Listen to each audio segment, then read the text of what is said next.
మాతర్నమామి కమలే కమలాయతాక్షి శ్రీవిష్ణుహృత్కమలవాసిని విశ్వమాతః క్షీరోదజే కమలకోమలగర్భగౌరి లక్ష్మీ ప్రసీద సతతం నమతాం శరణ్యే లక్ష్మీ ప్రసీద సతతం నమతాం శరణ్యే. శివాయ గురవే నమః. శ్రీమాత్రే నమః. శ్రీ విష్ణురూపాయ నమః శివాయ. శ్రీ మహాలక్ష్మ్యై నమః. ఈరోజు ఫాల్గుణ పూర్ణిమ. ఈరోజుకు ఒక ప్రత్యేకత ఉన్నది. జ్యోతిషాస్త్రపరంగాను పురాణపరంగా కూడా దీనికి అనేక విశేషములు ఉన్నాయి. ఫాల్గుణ మాసం కూడా మాఘమాసం తర్వాత వచ్చేటువంటి ఒక పవిత్రమైన మాసంగా చెప్పబడుతున్నది. అసలు ఏ మాసానికి ఆ మాసం ఒక ప్రత్యేకత ఉన్నది. మన హైందవుల దృష్టిలో మంచి రోజు కానిది లేదు, కానీ దేనికి ఏది మంచిది అనేదే తెలుసుకోవలసినది. ప్రతిరోజు మంచి రోజే, కానీ ఒక్కొక్క రోజుకు ఒక్కొక్క ప్రత్యేకత ఉన్నది. మాసముల్లో కానీ తిథుల్లో కానీ ఇతరత్ర యోగ కరణాల్లో కానీ ఈ ప్రత్యేకత చెప్పబడుతున్నది. అలాగే ఫాల్గుణ మాసం విశేషంగా విజయమాసంగా భావించవచ్చు. ఎందుకంటే ఫల్గుణ నక్షత్రం అది విజయానికి సూచన. పై ఫల్గుణ మాసంలోనే ఈ పూర్ణిమ నాడు క్షీరసాగరం నుంచి మహాలక్ష్మీదేవి ఉద్భవించింది అనేటువంటి కథ పురాణాల్లో చెప్పబడుతున్నది. మరికొన్ని గ్రంథాల్లో పాల్గొన బహుళ విధి నాడు లక్ష్మీ జయంతి ఆరాధన చేయాలని చెప్తారు. ఈ రెండిట్లో భేదాభిప్రాయాలు ఉన్నప్పటికీ చక్కగా సమన్వయం చేసుకోవచ్చు. దీనిలో క్షీరసాగర సమయంలో అమ్మవారు ఉద్భవించాక మొత్తం 3 ఘట్టాలు జరిగాయి.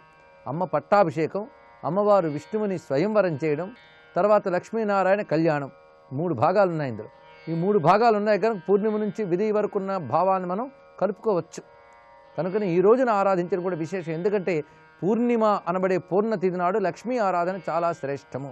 చంద్రాం చంద్ర సహోదరీం అని లక్ష్మీదేవి అష్టోత్తర శతనామాలు మనకు చెప్తూ ఉన్నాయి. ఆవిడ చంద్రస్వరూపిణి, ఆహ్లాద స్వరూపిణి అర్థం. చంద్ర శబ్దానికి ఆహ్లాదము కలిగించువాడు అని అర్థం. అదేవిధంగా ఈవిడ చంద్రా అని దీర్ఘం పెడితే అమ్మ యొక్క నామమే అవుతుంది. చంద్రకళా స్వరూపిణి తల్లి. కనుకనే ఇక్కడ చంద్రుడు పూర్ణ కళలతో ఉన్నటువంటి పూర్ణిమ నాడు ఆ తల్లిని ఆరాధించడం కూడా శ్రేష్టమే. దీనికి సంబంధించిన కథాపరంగా మనం చూస్తే దాన్ని ఉపాసనాపరంగా అన్వయించుకోవచ్చు. ఈ రోజున ప్రత్యేకించి మహాలక్ష్మీదేవిని అష్టోత్తర శతనామాలతో ఆరాధన చేసుకోవడం, వారి వారి యొక్క సాధ్యాసాధ్యాలు బట్టి లక్ష్మీ సహస్రనామంలో అష్టోత్తర శతనామాల్లో బహుపర్యాయములు చదువుకోవడం అనేది ప్రధాన ఉద్దేశం. పైగా మహాలక్ష్మి అనుగ్రహం ఉంటేనే జీవితంలో దేన్నైనా మనం సాధించగలం. సంపద, కళ ఇవన్నీ ఆ తల్లి యొక్క రూపములు, ఆనందప్రదాయిని. అలా ఒక్కొక్క దానికి ఒక్కొక్క ప్రత్యేకమైనటువంటి లక్షణం ఉంటేనే ఈ జగత్తు శోభిల్లుతూ ఉంటుంది. ఆ లక్షణ శక్తి ఆ తల్లి యొక్క స్వరూపము. కనుక లక్ష్మి అంటే లక్షణ శక్తి. అయితే లక్ష్మీనామానికి అనేక రకమైన అర్థాలు చెప్పారు. ముఖ్యంగా విష్ణు పురాణం ఏం చెప్తుందంటే సర్వజగత్తుని చూస్తున్న తల్లి అన్నారు. ఇక్కడ లక్ష్యతే చూస్తున్నది అని అర్థం.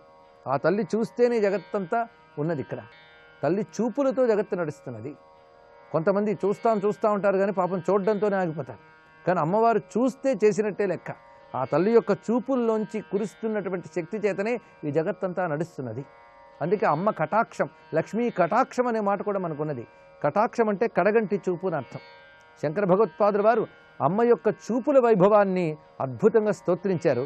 ఆ చూపుల్లోంచి సువర్ణ ధారలు కురుస్తున్నాయట. అదే కనకధారా స్తోత్రంగా మనకు చెప్పబడుతున్నది. అంగం హరే పులక భూషణమాశ్రయంతి భృంగాంగనేవ ముకులాభరణం తమాలం అంగీకృతాఖిల విభూతిరపాంగలీల మంగళ్యదాస్తు మమ మంగళదేవతాయా అన్నారు.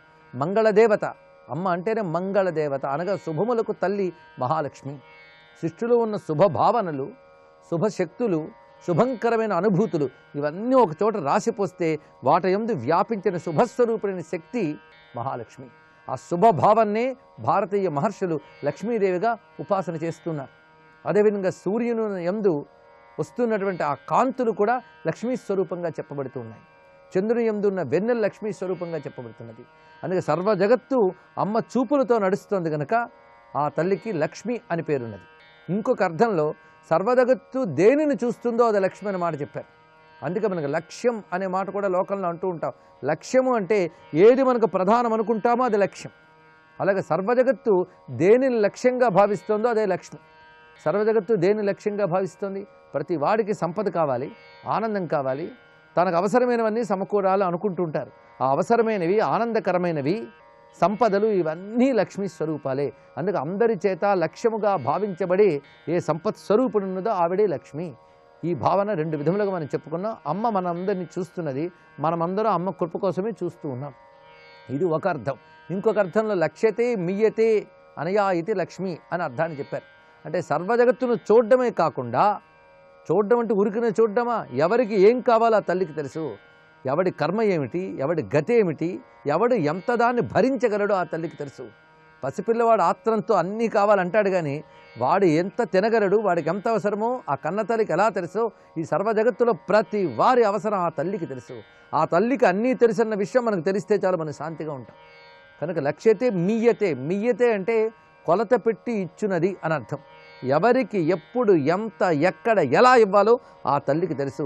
దేశముల కొలత, కాలముల కొలత, అందులో ఉన్న జీవుల కొలత, వస్తువుల కొలత, పదార్థాల కొలత అన్నీ తెలిసిన ఆవిడని మనం కొలత పెట్టలేం, అన్నిటినీ ఆవిడ కొలత పెట్టగలదు. అలాగా కొలిచి ఇచ్చేటువంటి తల్లి గనక ఆవిడని లక్ష్మి అన్నారు. ఇలా లక్ష్మీ నామానికి ఇంత విశేషమైన అర్థం అన్నది. ఇంకొక అర్థంలో లక్ష్యాలక్ష్య స్వరూపాం లక్ష్మీం అన్నారు. లక్ష్య అలక్ష్య, లక్ష్య అంటే గోచరించే ప్రపంచం, అలక్ష్యము అంటే మన కంటికి కనబడని ప్రపంచం. సృష్టిలో రెండూ ఉంటాయి, మన కంటికి కనబడేవి, కంటికి కనబడనివి. ఈ రెండు ప్రపంచముల యందు ఏ చైతన్యం వ్యాపించి ఉన్నదో ఆ తల్లిని లక్ష్మి అని కూడా అంటారు. ఇన్ని అర్థములు ఉన్నాయి కనుకనే లక్ష్మీ నామం ఒక మహామంత్రంగా చెప్పబడుతున్నది. లక్ష్మీదేవిని ఏదో ఒకరోజు ఆరాధించడం కాదు, ప్రతిరోజు నిత్యము ప్రాతకాలం నిద్ర లేవడమే మొదటి లక్ష్మీ ఆరాధన. సూర్యోదయాత్ పూర్వమే నిద్ర లేవాలి, అదే లక్ష్మీ ఆరాధన. సూర్యుడు ఉదయించిన తర్వాత నిద్ర లేచిన వాడు ఎవడైతే ఉంటాడో వాడు లక్ష్మీదేవి కృపకి పాత్రుడు కాడు, దరిద్రాలు వస్తాయి వాడికి. అందుకే సూర్యుడు ఉదయించక ముందే నిద్ర లేవడం, సూర్యోదయాత్ పూర్వమే తనను తాను శుద్ధి చేసుకోవడం, తన పరిసరాన్ని శుద్ధి చేసుకోవడం అనేది ప్రతివారు చేయవలసిన ప్రథమ లక్ష్మీ పూజ. అది చేస్తేనే సంపదలు ఉంటాయి, ఆనందములు ఉంటాయి, ఉత్సాహాలు ఉంటాయి, పవిత్రత ఉంటుంది, నిర్మలత్వం ఉంటుంది, జీవితంలో పైకి వస్తారు. ఇది తెలుసుకోవాల్సిన విషయం. అందుకే అనునిత్యం చేయవలసిన ఆరాధన. ప్రత్యేకించి ఈ రోజున పాల్గొన పూర్ణిమ నాడు ఆరాధిస్తున్నాం. దీనికి సంబంధించిన కథలో ఏమిటి అంటే, అసలు అమ్మవారు క్షీరసాగరం నుంచి పుట్టిన తర్వాత విష్ణువుని చేపట్టారు అని అంటాం. కానీ మరి క్షీరసాగరంలో ఉద్భవించక ముందు లక్ష్మీదేవి లేదా? ఏమిటి ఈ కథ? ఈ విషయం మనకి విష్ణు పురాణంలో చాలా చక్కగా చెప్పారు. సృష్టి ఆది యందు నారాయణుడి నుంచి సర్వజగత్తు ఉద్భవించినప్పుడు బ్రహ్మదేవుడు నారాయణుడు ఇచ్చిన శక్తితో అనేక మంది ప్రజాపతులను సృష్టించాడు, మహర్షులను సృష్టించాడు. అందులో భృగు మహర్షి యొక్క పుత్రికగా ఉద్భవించిన ఆవిడ లక్ష్మీదేవి. దక్ష ప్రజాపతి పుత్రికగా అమ్మ ఉమాదేవి సతీనామంతో ఉద్భవించింది, ఆమె శివుని చేపట్టింది. అలాగే భృగు ప్రజాపతికి క్షాతి అనే ఆమె యందు ఉద్భవించినటువంటిది లక్ష్మీదేవి. అందుకే భృగు ప్రజాపతి యొక్క కుమార్తె కనుక భార్గవి అనే పేరు కూడా ఈమెకు చెప్పబడుతున్నది. ఈ భృగువుకి శుక్రవారానికి చాలా ప్రాధాన్యం ఉన్నది కనుకనే ఆ రోజున భృగువారము అంటాం. ఆ రోజున లక్ష్మీదేవిని ఆరాధన చేస్తాం. ఈవిడ విష్ణువుని చేపట్టింది. విష్ణువు దగ్గర ఎప్పుడు ఉంటుంది కనుక నిత్యలక్ష్మి అని పేరు. ఈ నిత్యలక్ష్మి విష్ణువు యొక్క కృపచేత అనేక మంది జీవులకి లభిస్తూ ఉంటుంది. ఆ లక్ష్మీదేవి విష్ణువు ఎవరి పట్ల దయ చూపిస్తాడో వారిని అనుగ్రహిస్తూ ఉంటుంది. అంతేగాని విష్ణు సంకల్పం లేనిది లక్ష్మీదేవి కృపరాదు, తెలుసుకోవాలి. మనం లక్ష్మీదేవి కావాలనుకుంటాం కానీ విష్ణువు గురించి ఆలోచించాం. కానీ విష్ణువు కృప లేకపోతే లక్ష్మి రాదు. అందుకే సంకల్ప స్థానం హృదయం. ఆ కారణం చేతనే విష్ణుమూర్తి హృదయంలో లక్ష్మీదేవి ఉంటుంది అంటారు. విష్ణు వక్షస్థలాలయ అని పేరు. విష్ణు వక్షస్థలంలో ఉండడం. వెంకటేశ్వర స్వామి హృదయంలో కూడా ఆ తల్లిని మనం కొలుచుకుంటూ ఉంటాం. అక్కడ ఉన్నది అంటే అర్థం ఏమిటి అంటే శివుని యొక్క సంకల్పము, విష్ణువు యొక్క అనుగ్రహం ఆ హృదయంలోంచి వస్తుంది. ఆయన హృదయంలో ఉన్న దయే లక్ష్మీదేవి. విష్ణుమూర్తి యొక్క హృదయంలో ఉన్న సంకల్పశక్తి, దయాశక్తి లక్ష్మి అని మనం దీన్ని బట్టి గ్రహించుతున్నాం. కనుకనే ఆ విష్ణు స్వరూపిణి, విష్ణు హృదయ అయిన లక్ష్మీ కృపతే మనము, మన దేశము పవిత్రమైన సంపదతో, ఆధ్యాత్మిక సంపదతో వర్ధిల్లుగాక. సర్వం శ్రీ మహాలక్ష్మీ చరణారవిందార్పణమస్తు.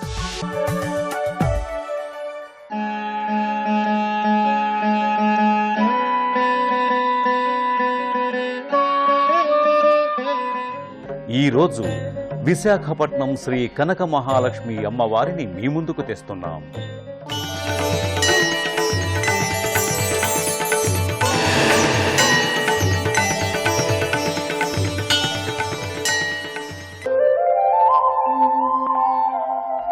దేశంలోని ప్రసిద్ధ మహాలక్ష్మి అమ్మవారి క్షేత్రాలలో ఒకటిగా విరాజిల్లుతోన్న శ్రీ కనక మహాలక్ష్మి అమ్మవారి ఆలయం విలక్షణమైన రీతిలో భక్తులకు దర్శనమిస్తుంది.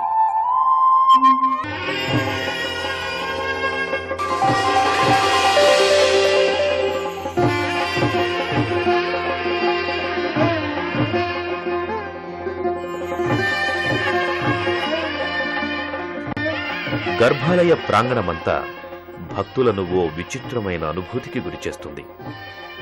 విశాలమైన ప్రాంగణంలో ఉన్న గర్భాలయమంతా మహిళా భక్తులతో నిండిపోయి అక్కడ మహాలక్ష్మి అమ్మవారు స్వయంగా దర్శనమిస్తున్నారా అన్న అనుభూతికి గురిచేస్తుంది. కులమతాలకు అతీతంగా సమైక్యంగా ఇక్కడ భక్తులు అవ్యాజమైన భక్తితో అమ్మవారి పట్ల అనంతమైన విశ్వాసాలను ఉంచి గర్భాలయంలో ముందుకి కదులుతారు.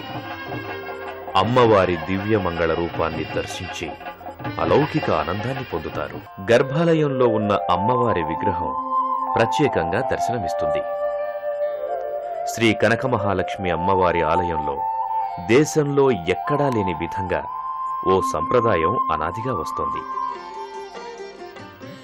ఇతర ఆలయాల్లో మల్లే కాకుండా ఇక్కడ అమ్మవారిని స్వయంగా తాకి సేవించుకునే మహద్భాగ్యం లభిస్తుంది.